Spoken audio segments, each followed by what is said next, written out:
Is your body feeling the accumulative effects of emotional stress? On today's show, we're going to be talking about emotions in the body and what they represent.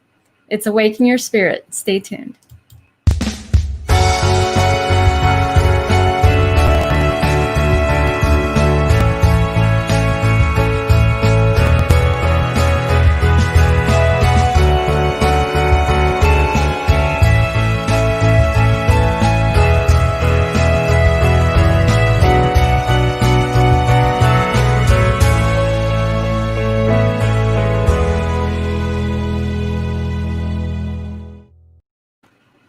Welcome, everybody, to another episode of Awaken Your Spirit. We're your hosts. I'm Dr. Aaron Garcia. And I'm Veronica Mendez-Garcia. And our show is about inspiration, motivation, and developing the mindset to live a happy and abundant life. We're live here every Mondays and Wednesdays at 9 a.m. Pacific time, 12 p.m. Eastern time. If you guys would like to join us here on the show, we are live both on Facebook and YouTube. On Facebook, you just turn on the live notification buttons here in the feed. And if you're watching on YouTube, make sure you subscribe to the channel and click on that little bell icon so you know when we have a new video posted. On today's episode, we're talking about emotions and how they affect you and your body. But before we get into that, we always like to start off with our first segment of our show, which is our inspirational moment with Veronica. So inspirational moments is when I like to read something inspirational. And today I'm going to read from this book that we have. It's called Man's Eternal Quest. And it's by Paramahansa Yogananda. And it's a collected talks and essays on realizing God in daily life. And here's the cover. And this is volume 1. And the title of the paragraph is called God's True Nature Known Only Through Intuition. And it says, the ordinary person lives in the world but is relatively unconscious of its nature and purpose. A life of such limited perception is not unlike that of the animals.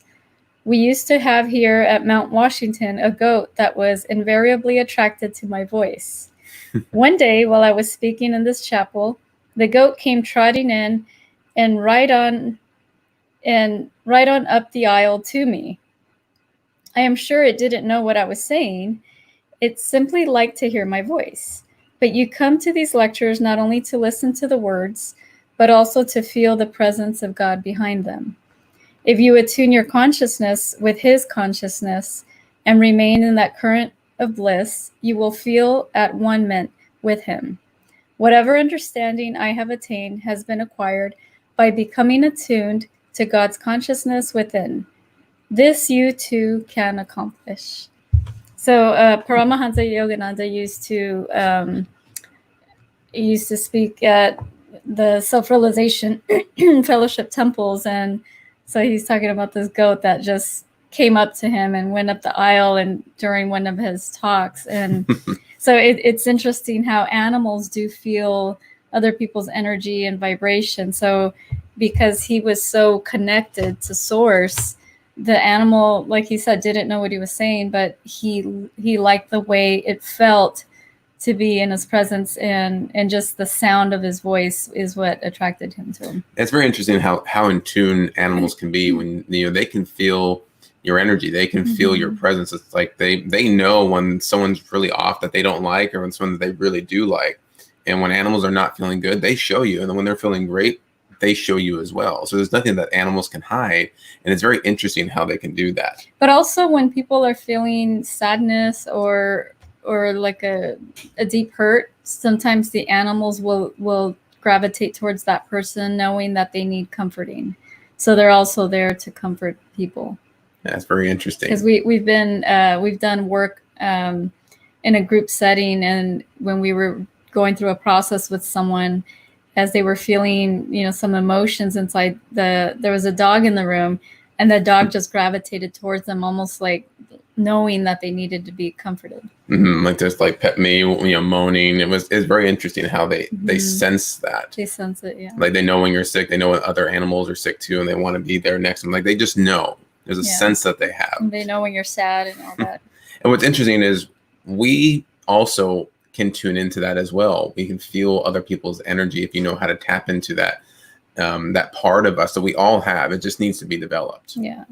And so if you guys enjoyed the inspirational moment for today, give us some hearts, give us some likes and thumbs up here into the feed. If you know that there's anybody that can benefit from the message of the show, tag them here into the feed, invite them in here to the show. And because we always say, we never know who this message is going to impact. So I'd like to say hello to a few people joining in with us this morning. Stephen Smith says, hello, Wayne and Veronica. I'm watching the live broadcast from Inglewood, Florida. So glad to catch you too. Oh, yeah, if you guys are here, drop a comment. Let us know that you're here. If you're new, let us know as well so we can say hello. If you have comments or questions during the episode, feel free to put those here as well, because we would love to hear from you and your feedback, because this really is also, you know, you guys really drive this show. We're here to give you the content, but we love to know what your feedback is. And you guys also have some great wisdom that you can share with us too. So make sure you put those here into the feed. All right. So today we're talking about emotions in the body. Now this is, you know, with Veronica and I, this is really how we started our work together. You know, we've been working with emotions with clients, with ourselves for, you know, a couple of decades now between the two of us. And this is where really, at least drove me into doing the work that we're doing today and helping people to unlock what they hold on to. Because in a clinical practice, when I was practicing as a chiropractor, I discovered that a lot of the people that were coming to see me, a lot of the issues that they were coming to see me for, was all due to all the stresses that they were holding on to, what was going on in their life. I started to notice that, you know, they were coming for low back pain. They were coming to digestive problems, autoimmune issues. And just through my experience, my training, by digging deeper into seeing like what caused this issue to happen in the first place, it always came back at least 90% of the time to an emotional response because of something that was going on in their life. Yeah. And, my experience with that started in 2004 when I first started working on the emotional side of, you know, the issues that I had. And it's interesting, like the very first time I ever heard about it, and, you know, they were telling me that that this particular person could pinpoint like the exact moment or time when, you know, something got triggered or something got imprinted in the body. So if you were struggling with, you know, maybe some kind of pain or maybe like, you know, something like a repeated pattern, like it could go back and take you back to an original event in which that got like lodged into your body, and it, you know, in the nervous system. So I was so fascinated by it. I'm like, how do they do that? So I needed to find out and just figure out like what all this was about, because I'm always curious about things and how they work. And so when I went and I started working on my emotions, it was very interesting, like what came up. And that's the first time when I discovered I had a twin when I was, you know, in the womb. And I think my mom didn't even know about that. And until that was discovered, and like just tears started coming up because I could feel like the emotion of the loss of the twin. And it's very interesting, like to experience that. And working with so many people over the last, you know, again, decade or two, it's been fascinating to see what actually shows up, what people hold on to. There's a lot of stuff that we hold on to that we are completely unaware of, and it affects us in our life today. It affects the way we feel. It affects our behavior. It can even affect the results that we see in our life. And my own personal experience with it, how I came to, it's like I could understand it. We understand, we hear, you know, stress affects our body. It can create all kinds of issues. We get that. But when my own experience was, I was in school and I was dealing with tons of low back pain. It was funny because I was having all this low back pain and I was in chiropractic school. And I had so many people working on me and nobody could figure it out. And it seemed like I would get better for a little bit, but it would just come right back. And some things didn't make sense to me. Well, if it is a structural issue, if I got that corrected, I did acupuncture too and all kinds of things, it should go away. But everybody was addressing the physical symptom. Also, wouldn't you have the pain all the time if it was a true physical pain, or a physical thing that you did to? Yeah, I think at the time I did feel it like quite often, but there's times where it was more intense than others. And I remember even like driving home one day, I was carpooling and I was like lying down on the seat because I was just in so much pain.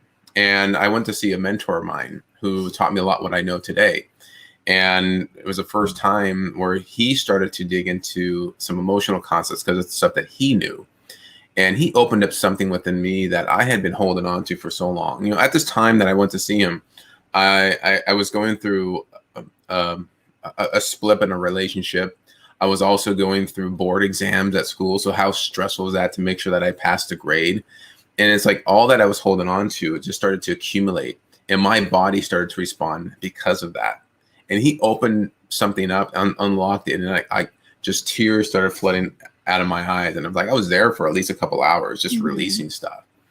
And it was in that moment where I just felt this release of discomfort leaving my body. And he was able to actually now do the physical work that my body wasn't allowing anybody to work on or let go of.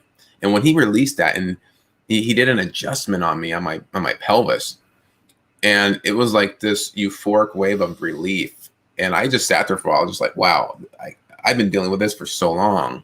And he was able to unlock that for me. So that's how powerful our emotions, when we hold on to them, how they can really affect us in our body. Yeah, it's so, to me, it's still so interesting how all that works, and how our mind and, you know, what we think about, what we dwell on, and the stresses that we create for ourselves. And we create our own pain that we're in because of what we're holding on to. And a lot of it can be unconscious, because there's so many people that they say, oh, I've worked on that. And it's I'm not even thinking about it. But then we work on them and it shows up, because it's something that it could have been hidden, or maybe they were just unaware of, and they might have worked on one little aspect of it.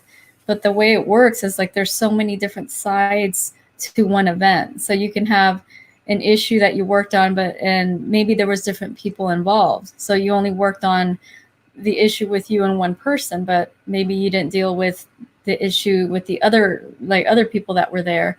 So it could have been, maybe you had an issue with one certain person, but because another person didn't, maybe they didn't help you or they didn't support you, now there's that other side to it. So it can go in different ways. And, you know, it's all your perception and how you view exactly what was happening in that moment. Yeah. Steven says, I guess I buried some experiences and hadn't dealt with them. Was that the mind trying to protect me from a painful situation? Yeah, I believe it does. Well, if you think about it, we can't remember every single thing. Some people can, if we train ourselves to do that, but we have so many different experiences. We can only take in so much information at a time. That's why we have that subconscious. Is our conscious mind is looking at what's relevant in today, but what goes unconsciously stays there for as long as you decide to hold on to it. Yeah. And so, especially if we have past experiences, we've had people where they can't even remember their childhood. Literally, it's like a blank in their mind. And I believe too that a part of that is, you know, when there's something painful, just like somebody has an accident and they hit their head, they go unconscious almost immediately if they hit it hard enough. And why? Because the body has a defense mechanism to say this is a high amount of trauma that you don't want to feel. So there's an override switch that blacks you out so you don't remember. Even when you come to, people usually when they have those concussions can't even remember like a minute or two before the accident even happened. And this happened to me. I was in college and I slipped and fell. I smacked my head on the tile, went unconscious. And then like I woke up and I came to, and people were picking me up, and I was like, what happened? Like, I don't even remember walking into the facility where I fell, because the brain has a way to protect us. Yeah. And a lot of times it happens with like traumatic events, you know, like that was a physical trauma that happened to you. Sometimes events that happen in our lives, like parents divorcing, maybe even being sick, or even like near-death experiences. Like I've had a few of those, and that was very traumatic for me, because I was 2 years old, and then again at 3 years old, where I pretty much drowned in the pool. And that was something that was very scary. So then when the next time my parents, you know, would put us in the pool, or they would have us go outside and go in the pool, I was afraid. I would start crying when they would they would just put me in there, and I would cry, and then they would tease me and say, oh, you're being a chicken. But then going back to what happened in the past where I, almost died, it was very traumatic. And then not knowing how to swim, and they're putting me in there, it's like, oh no, like it's going to happen again. Mm-hmm. So the body reacts, and I was just afraid until I learned how to swim. And then it was, it was like overcoming that fear. Yeah. But those traumatic feelings, they come back as like a trigger. Yeah.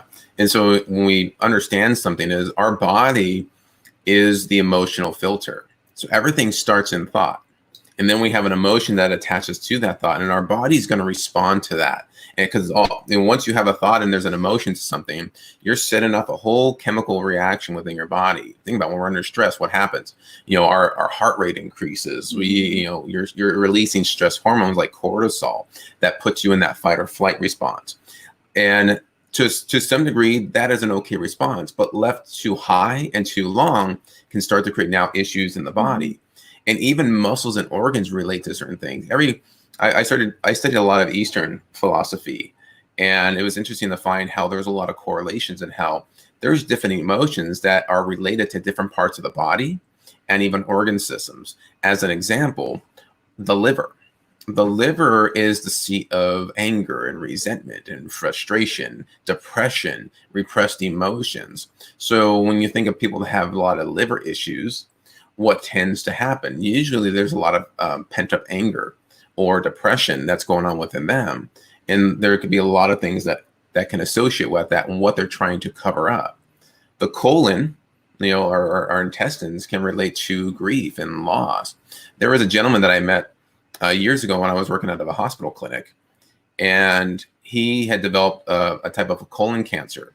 And it all happened right after his wife suffered a tragic accident and died. And he was just struck with so much grief. His body responded because he was so sad.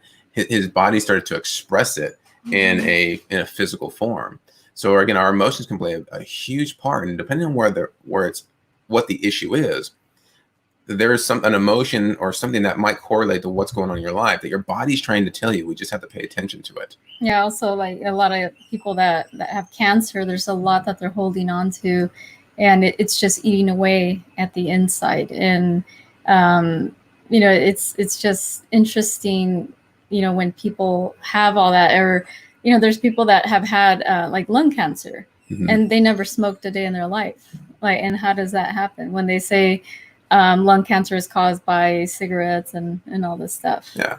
And lungs are similar to the large intestine. In Eastern philosophy, there's the yin yang scenario where there's lung and large intestine. So the lungs also represent sadness and grief and anguish, like that broken-hearted feeling when we lose somebody and we're just really just broken-hearted. That really affects our lungs. So even think about that today, right? If we're under any kind of stress, if we're feeling sad or grief about things, that can affect our respiratory system. Yeah. And that's why we say when you're in a highly emotional state, you want to make sure you do anything you can right now, because you can be highly susceptible to things like coronavirus. Mm-hmm. It's like not that you can be completely immune to it, but when you allow your defenses to go down, that's how things tend to take over.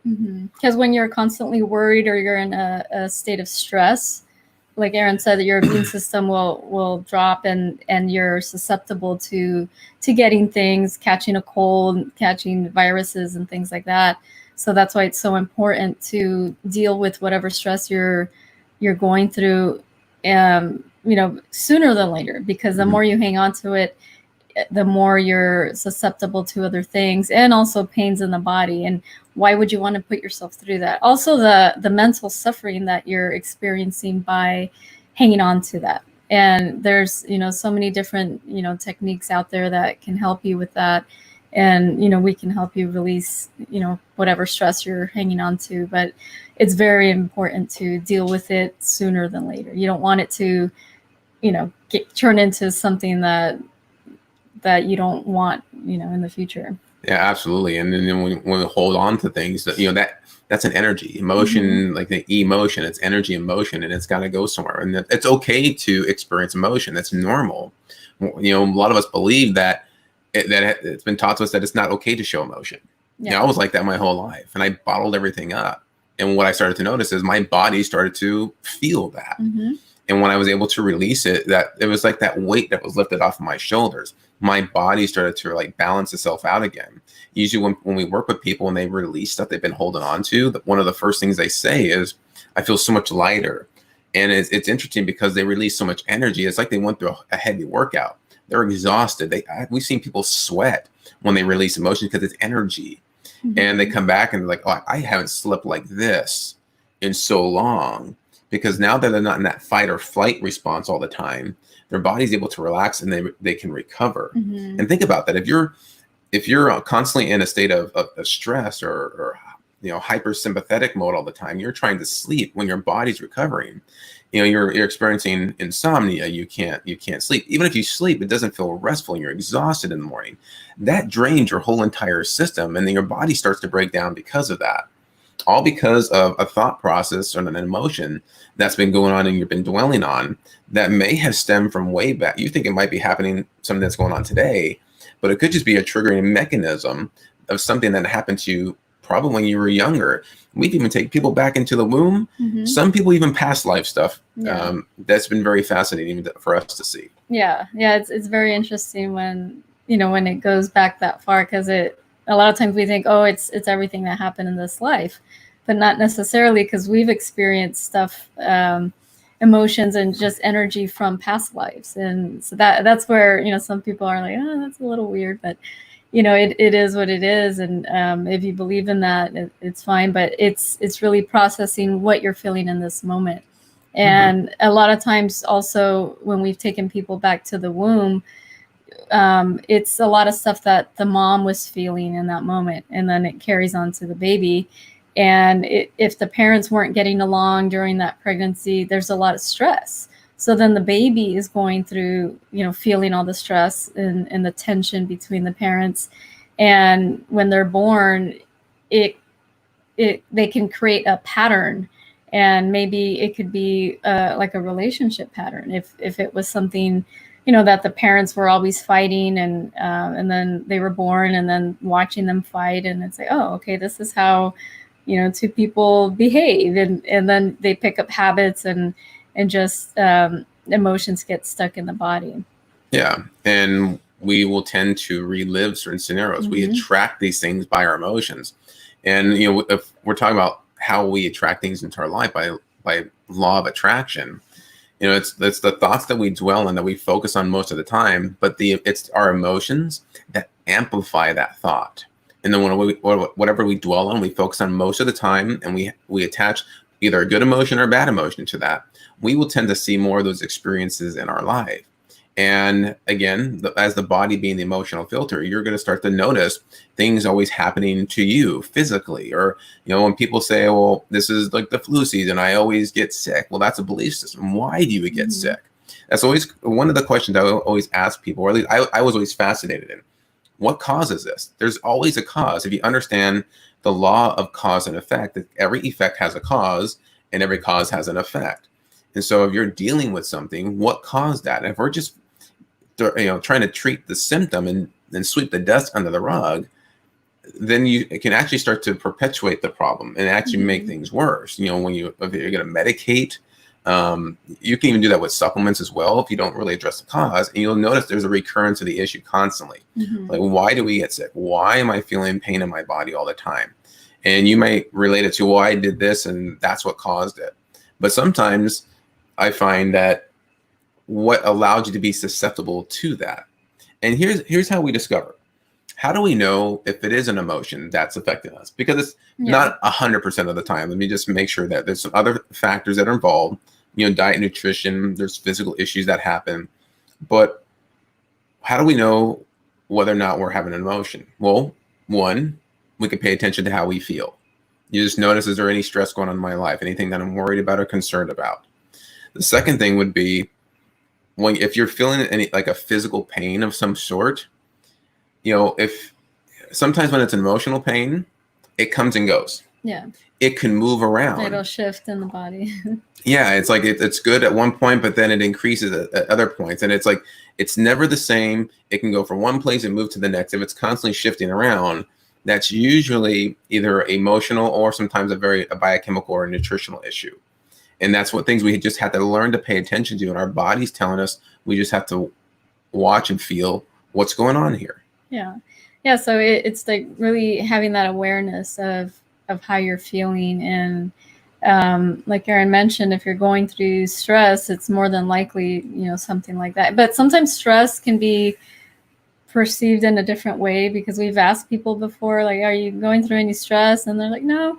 And then like it shows up. But I think people associate the word stress into like they're like, just out of hand, or like trying to like pull their hair out, and they don't associate that with like something that's bothering them. So it could be like maybe they're angry with someone, but they don't associate that as stress, but it's stress on the body.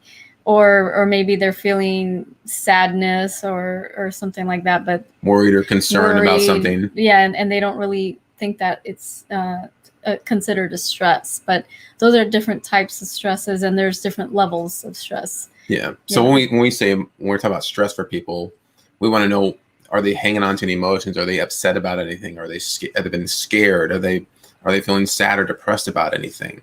That is all encompassed in the form of stress. Mm-hmm. And it's funny how people they'll say I'm not stressed, but yeah, I'm angry, but because they may not correlate the two based on definition and for everybody's perception of it. I think because sometimes people associate it with like almost having like a nervous breakdown, like to that point, so they don't consider it a stress, but any emotions like that, like angry, worried, even fear and things like that are a type of stress. Yeah.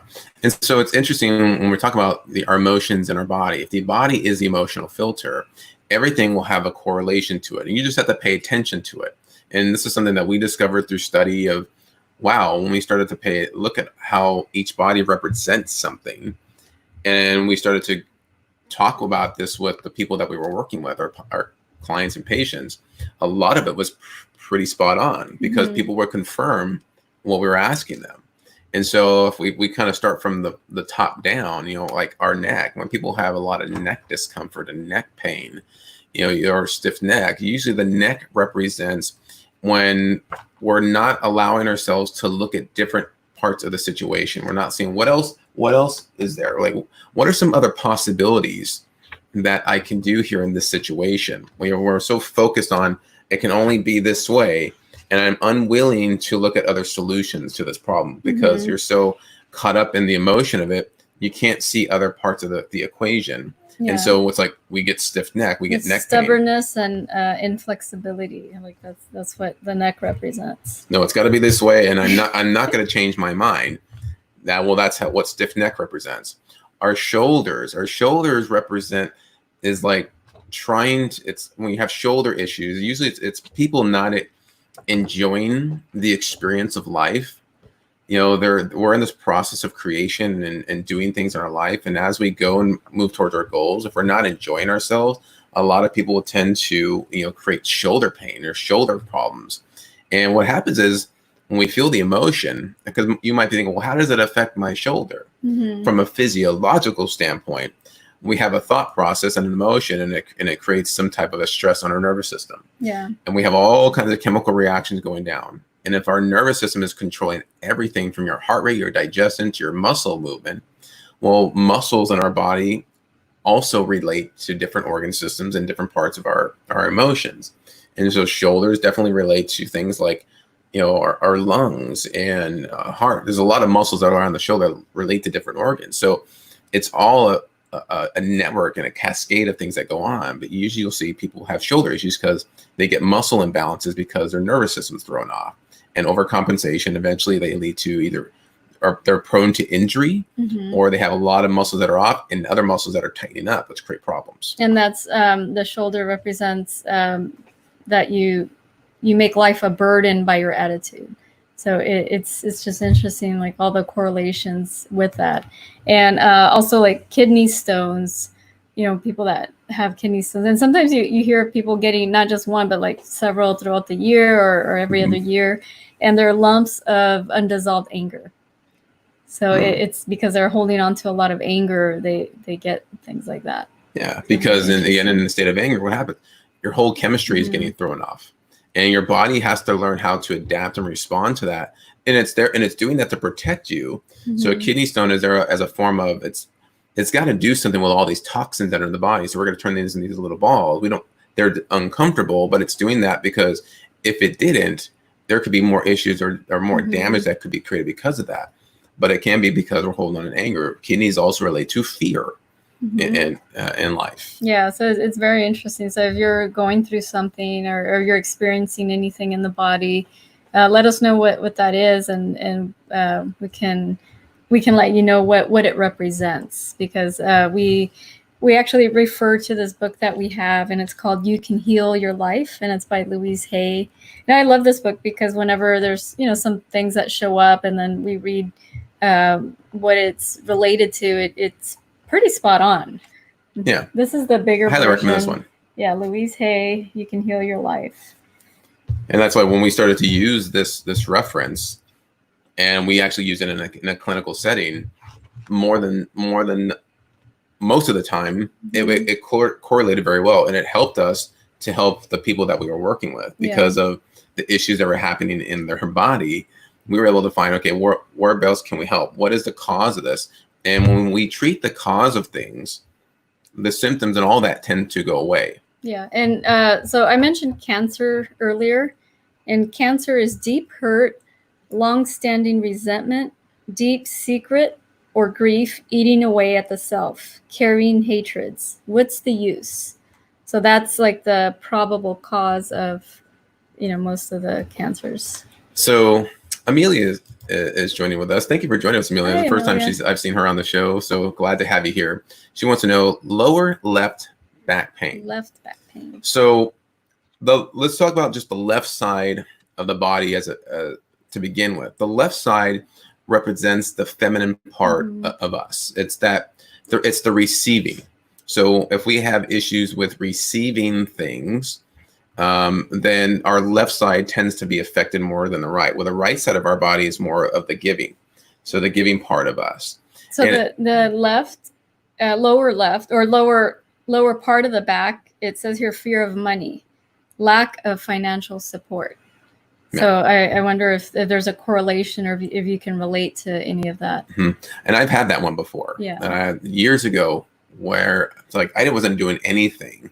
And I just got laid out. My back just spasmed on me. I couldn't even get off the floor. I had Veronica have to help me, because around this same time, I was concerned about finances. Yeah. And it would dwell in my mind, always worrying, and like I didn't do anything. And why am I in such excruciating pain? As if someone had a very bad car accident, and I was just sitting on the couch. And when I understood that it was all the financial worries that was going on in my mind. Again, I was creating it in my mind. My body was responding to that. So usually, again, with low back pain, it's dealing with financial issues usually, and there could be some other things there, but usually that was this. She says was treated for infection with antibiotic 3 times, and no help. So let's go to what infections can represent. And depending on where the infection is, so we have an infection. Kidneys or just the infections. Okay, infection. It says irritation, anger, annoyance. So just by that scenario, is think about what's been going on in your life, and just pay attention. Your body's been going through something, and you're trying to figure out why. And they've been doing all these things, and nothing's been working. Now now that you're kind of aware of, maybe there's something here that I've been holding on to. Think about what's been going on in your life, and how have you been feeling? Have you been feeling upset about anything? Has there been any tragic incidents that have happened in your life, either current today or have happened within the past 10 years? And think about when all these issues began and what was going on around that time when it started. Yeah. And I always tell people, let's go about a month before you started to notice any symptoms with anything, and pay attention to the correlation. Usually something will show up. And it says viral infections. It says lack of joy flowing through life, bitterness. So she just hits the nail on the head. It's a present issue with my marriage. That Yeah. makes sense. Yeah. And so that's what happens is usually there's relationship issues, maybe issues with family. There could be, for some, we work with business professionals, and if there's anything going on in their businesses, financial concerns, then that starts to show up as well. So we pay attention to what is going on in our life and if we're not allowing ourselves to express and to feel, especially when we're in the middle of a storm right now, our body's going to have to do something with that. If we're bottling it all up, then it's like a pressure cooker, and it's going to respond in your body somewhere until we learn how to release. And even while we're going through the process. Yeah. And so let's see. Let's go to Stephen. So Stephen says, I feel a lot more serenity since I had a session with Aaron and Veronica. They helped me resolve some relationship issues. I have no pain right now. It's working. That's awesome, Stephen. Glad to hear that. Yeah. Yeah, and that's how, because of those stresses, it will create and manifest as pain in the body. And a lot of times we just think, oh, I'm just getting old, or I'm just going through something physically. But a lot of times what we manifest physically is because of how we're thinking and feeling. Yeah, and it affects everything. It affects your sleep. It affects, you're talking about infection. Again, you're under a lot of stress. Yep. And anytime you're under stress, you're feeling anger, resentment, sad.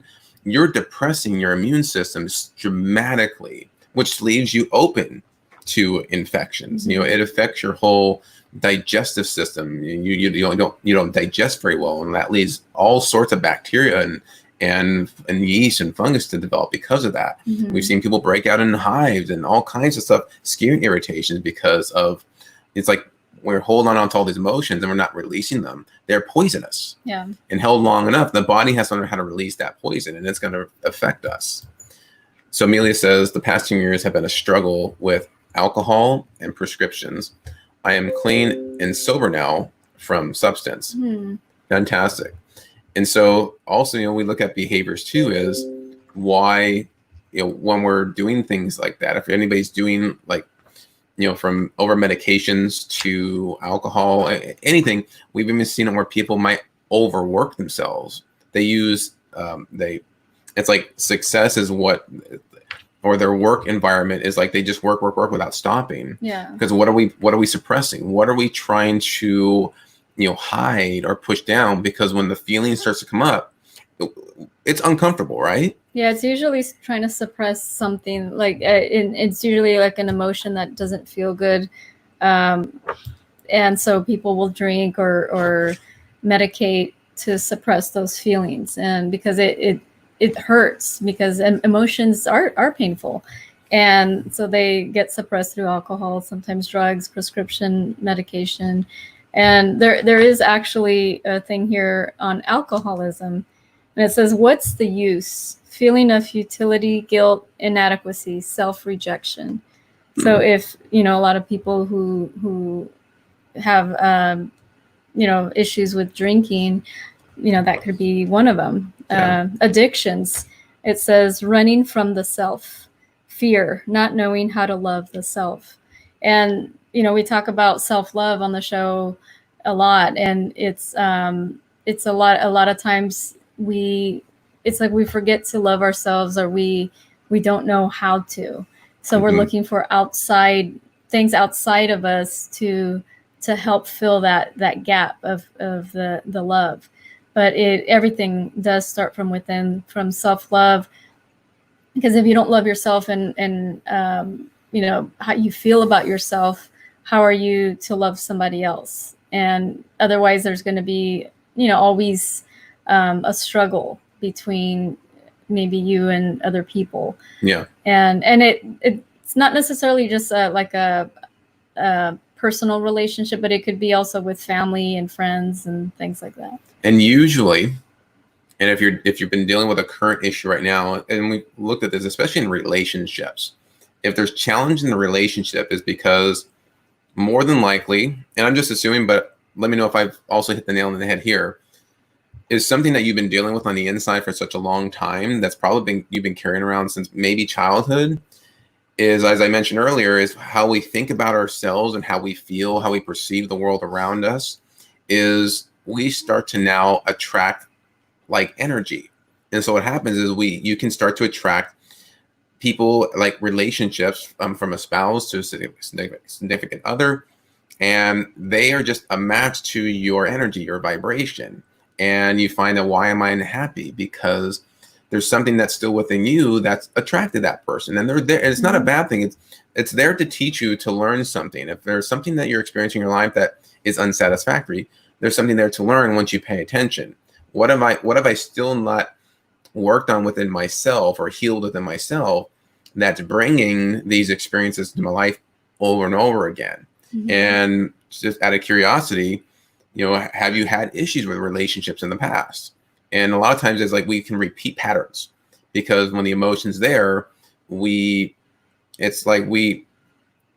feels uncomfortable to experience the opposite of what that's like. Mm-hmm. If that makes sense. And sometimes people will self-sabotage a good relationship because it is uncomfortable, because they've never really experienced that before. So like, say when as a kid, parents fought all the time, they yelled at each other, called each other names, and that's what you grew up with, then it's like you never really saw the parents being loving. Then it's difficult to understand, how does it feel to be in a loving relationship? And then maybe some people will attract that into their life. So then the other relationships, they get into relationships and they get treated horribly, and then they get into another one, and again people don't treat them the way they feel they should be treated. But then if you go back, it's like, how was my how was it when my parents were together, and I observed all this, and we pick up things from our parents and also the other people around us, and a lot of times it's like we see couples and they fight, and it's like, oh, maybe that's how relationships should be. But it's all a learning process. So we could see that and either take it like, okay, that's a relationship that I don't want to be in, and I choose to be in a healthy, loving relationship.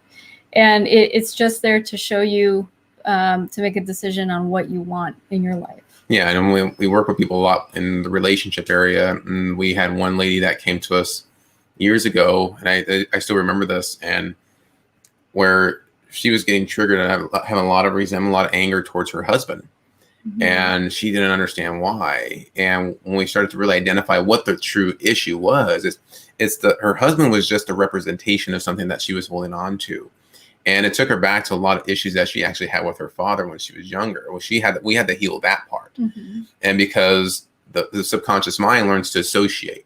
And so she had issues with her dad. Dad represents male figure in her life. So now anytime, especially someone that's very close and very connected. So now anytime there's a male figure that's close, is the subconscious mind associates that's man. And when they do this, I have an issue with that. And she reacts in a certain way. Mm-hmm. And so when she learned to heal all the stuff from her dad and things that happened in the past, she felt so much more relaxed, realizing that it wasn't really the husband. It was just some things that he did that was triggering past issues.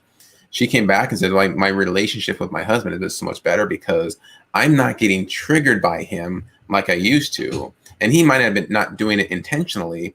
He just probably wasn't even aware that what he was doing bothered her. Yeah. And so it's interesting how much we can hold on to. And there's always more to work on. Even when you worked on something, there's always something more to work on, because we have so many different experiences. Mm-hmm. We're always learning to create and express new things, that in order to move forward, we have to heal something from within first, so we can take that next step and change our frequency, our vibration. Yeah. And it's an ongoing process, and it's because we have so many different layers from childhood, from the moment we're born, even before we're born, that accumulate. And if we just stuff it down, we don't deal with the deep rooted emotional issues that are there, they're going to get triggered, and they're going to resurface eventually, because the body can only hold on to so much. Mm-hmm. And it's either you're going to see it in other people, or you're going to attract people that annoy you or that trigger those emotions. But it's interesting when, when we encounter people that annoy us, or they bring up something that's a trigger, and we think it's just that other person because we're either judging or observing. But then when we really take a step back and observe and understand, well, why does this person annoy me so much?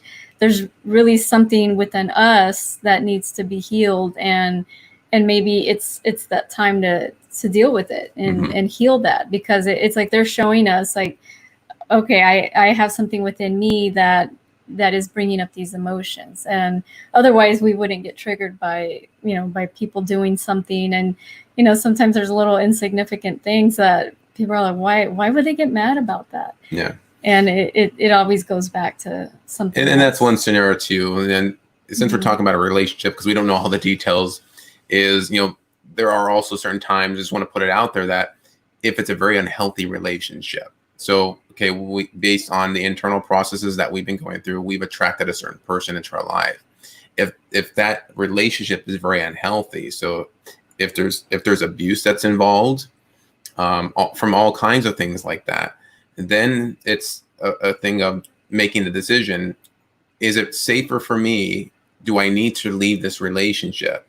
And am I just out of fear staying in a very unhealthy relationship that could be harmful to me or other people? So that's a different scenario as well. And there's people that can help out. Veronica has been part of a board of a nonprofit that helps abused women to get out of the relationships, go through the legal process. And now you've helped with that. Yeah, and a lot of times it's because they're afraid. And they're afraid to leave because they're not sure what the other person's going to do to them or their kids, so they stay in it. But it's that's not a way to live if when people are dealing with that. So that's a whole different thing. But when there's emotions and things that can be resolved, there's usually just emotional issues that need to be dealt with, and it could be a buildup of a whole wide variety of different things. Yeah. So Amelia says it's a vicious cycle. I want to end it so it does not continue for my children. Yeah. And think about what the children is, that they're absorbing everything that's going around, whether you know it or not, and that they might be bottling up too. So as kids, we were all children once. We are the sum total of the behaviors and habits and attitudes of from our great grandparents or grandparents to our parents. And so we pick up all of their habits. So now when we look back and think about, well, how was my mom? How was my dad? How did they handle things? Well, if you're in that environment, you're an open sponge. You're going to pick up the same attitudes and language as the people that are in your environment. And so you might have picked up a lot of traits from family members, and they could have been the ones that have, put stuff in there. But based on how they reacted, how they treated people, is we become that sum total of that. Now, the good part about that is not set in stone.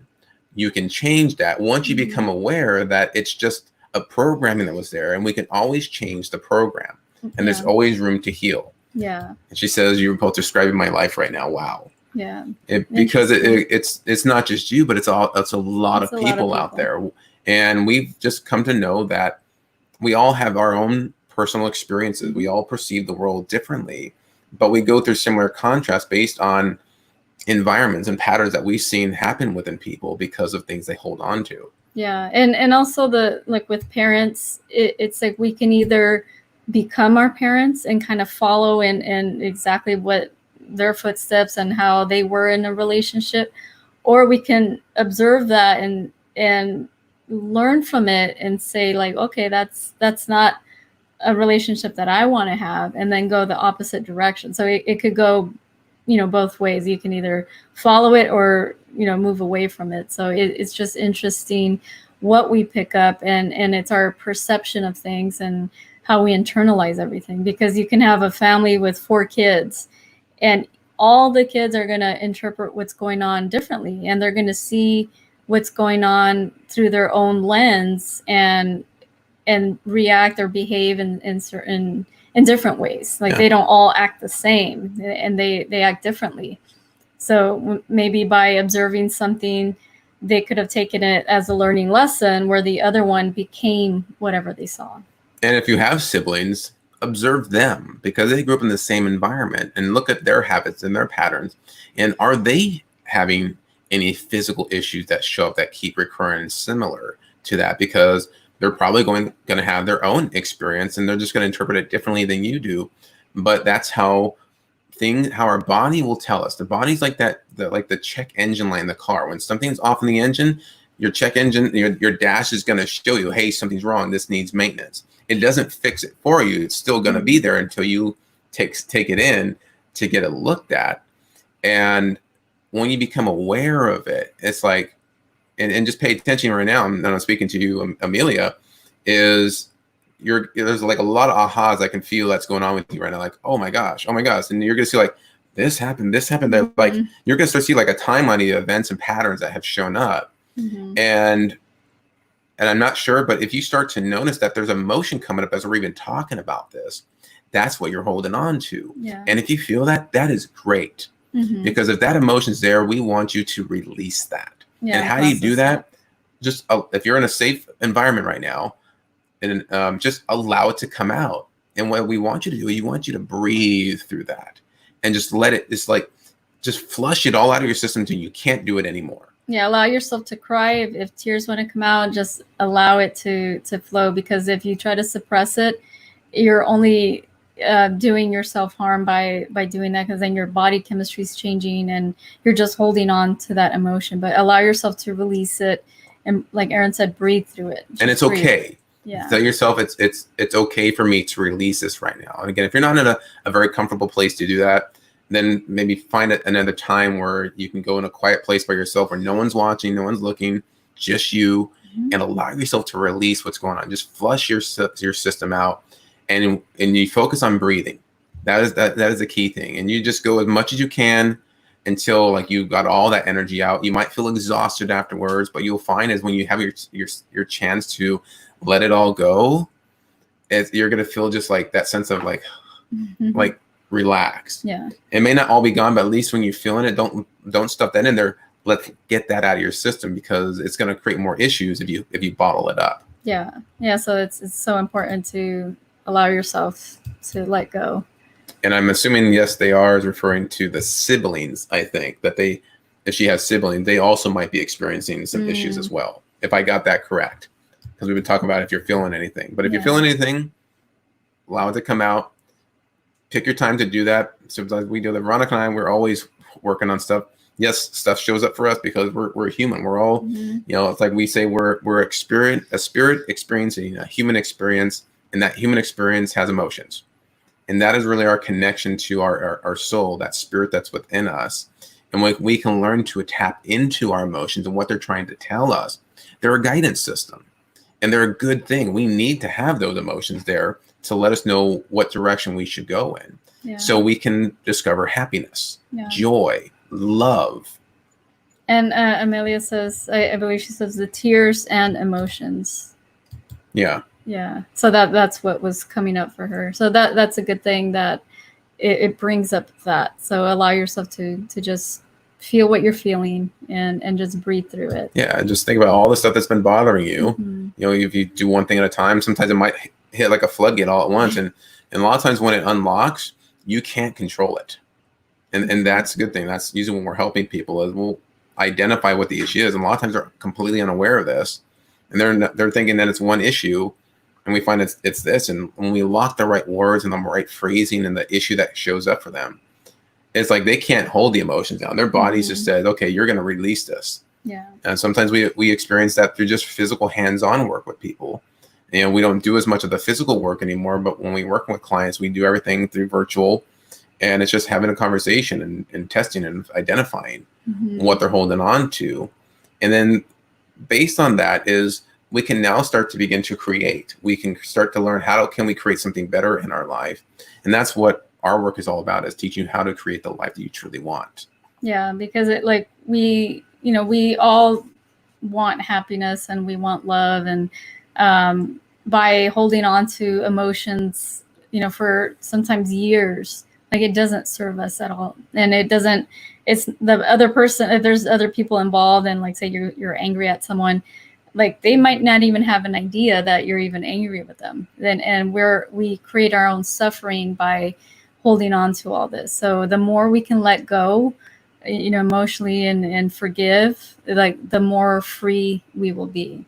Yeah, when we can talk about it, when we can express to other people, I mean, even if it's just, expressing to ourselves for the moment, and having that conversation, writing things out. That's why people say journaling can be so helpful, because it's like you're getting your emotions out on the paper. You're taking out of here, and you're putting your emotions on the paper, and allowing whatever tears, even if it's anger, could be a little bit different. Anger feels like tension in the body. It's like sometimes you feel like you just want to clench your fist, but you feel that emotion, that build up, and you breathe through it until it calms down.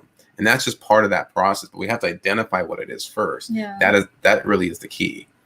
And so this is how our body expresses. Our body will express everything at an emotional process. And we can always usually take things down through a thought process that it's affecting your body, your action, but also the results that are happening in your life. Yeah. And your body's just one indicator that something's off. And so we have to pay attention to that. And the way we think, and sometimes it could be positive or negative, but if we pay attention to how our parents used to think, a lot of times we pick up those traits of our parents, and we can view it, and maybe we start even saying things like our parents, or if we have kids, it's like we'll start to discipline our kids the way we were disciplined. But a lot of times it can be causing more harm than good. And it's like really paying attention to the words that we tell our children, because a lot of times it can be hurtful words, or if you keep repeating something to them over and over, then they start to believe it. So a lot of parents, they can tell their kids, pick that up, don't be lazy. And then they're putting that, that word into the child's mind. So then what does the kid grow up, to think, oh, I'm lazy. So my parents always told me that, so I must be lazy. And they live that pattern. And they live that pattern. So that's why words are so important, and the words that we use to our kids and to other people, but also ourselves. What words do we tell ourselves? And are you reliving something that maybe parents told us as kids? Because we can start to tell ourselves those same words that were told to us as kids, and it doesn't make it true. Anything can be changed, but the best thing is to start thinking more positive, but also the things that we say, turn them into a positive, things we tell other people, our kids, but mainly ourselves. And if there's an emotion there, you're bothered, upset with something, make sure you deal with that first before you communicate with other people. Because what will happen is, in an emotional state, we don't think rationally. And it's so easy that you might want to lash out at other people because of the way that you're feeling about something. And even if that was something that was done to you as your parents, you think about it as, how was their upbringing? That means that they also, because they're also human, had a lot of stuff that was bottled up within them, and were never taught how to express that properly. And what happens is, because they picked up the traits of what their parents did. And so if lashing out at other people, or if there's hitting on the kids, why do they do that? Because, well, that's what the parents did. And you see people tell, well, that's what my mom did, that's what my dad did. So that's the best way to discipline. And people believe that's the way it should be done. Yeah. But that's not necessarily true. But it's true for them. But it's not to blame parents for anything. It's to look at, okay, this is what they were dealing with. They didn't know any better. No one ever taught them this. They weren't watching our show at the time. That's all they knew. That's all they knew at the time, on how to discipline or what to do. Like for me, my dad, he had kidney problems before he passed away. And kidney problems represent criticism, disappointment, failure, shame, reacting like a little kid. And I know from the things that he said, there was a lot of criticism with, his mom, and things that were said to him, and, disappointments. Maybe he felt like he wasn't being either the best husband or best dad. And, there's a lot of things, and a lot of things that happened in his childhood where I could see why he behaved the way he did. And he the kidneys, that goes with anger and Could also be fear as well. Fear. Furies. So there was so many different things that he experienced as a kid that, it lodged in the kidney areas, causing them to not function anymore. Yeah. And it cost him his life too. Yeah. And 56. He was 56 when he passed, and that's way too young. But it was everything he held on to, and he held on to a lot because there was times where we didn't know when it was coming, and he would just explode and get mad, and we didn't even know why he was mad. Yeah. So it's a lot of stuff he held on to. Absolutely. And so, again, we can talk about this all day because this is something that's very important for us that we want to express to you guys, because it can really make a huge difference in your life. But it also, when you start to heal and change you from within, you can also start to help other people around you because of that, because you start to wake up to a different awareness. A whole new world evolves around you.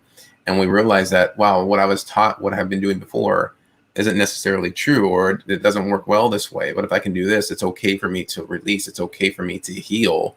Then you'll start to notice your body will start to respond in regards to that, saying, thank you for letting this go, because I couldn't do anything with this. And so I only was able to do the best that I could. And even though it caused you some discomfort, it was better than what it could have done. And so, forgive yourself, say thank you to your body, whatever that part, for showing me what needed to be healed within me, and process that. And then when you release that, is notice how you feel. And your feeling, it really is the key, is pay attention. Pay attention to your body, pay attention to your thoughts, your emotions. And you'll realize how your world around you is really affecting you on the inside. But it's all because of a thought process, a belief system that needs to be redeveloped and changed, and a new program reinstalled. Yeah. So it's awareness. Pay attention to how you feel. If you're not feeling good, then there's something going on there. Yeah, your body is the emotional filter. Yeah. So thank you guys for being here. We've been talking about so much. How your emotions affect your body. And we are here live on our show, Awaken Your Spirit, every week on Mondays and Wednesdays at 9 a.m. Pacific time, 12 p.m. Eastern. If you guys would like to know each time that we go live, if you're watching here on Facebook, make sure you turn on the live notification button. And if you're watching on YouTube, subscribe to the channel and turn on the little bell icon, and you'll be notified each time that we have a new video posted up. All right. So thank you for joining us, and hope you have a great day. Yeah. And if you guys need to reach out to us also, if there's something you want any help with, just send us a private message, and we can talk after the show, and we can help you with anything that, and see what we can do for you. All right, guys. See you later. We'll see you next time. Bye.